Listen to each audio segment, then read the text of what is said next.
Hey, ever thought about making it more fun for your kids in archery? One of the ways to do that is to make archery arrow holders that they like.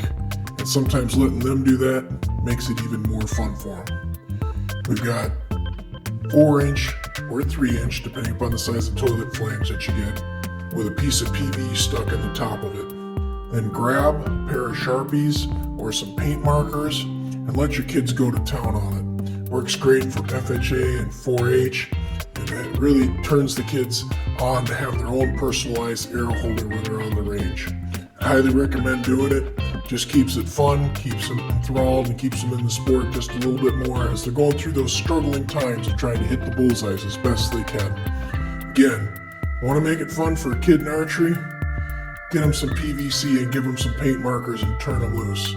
This is a fun project, folks. Highly recommend you do it if you want to keep them in the sport.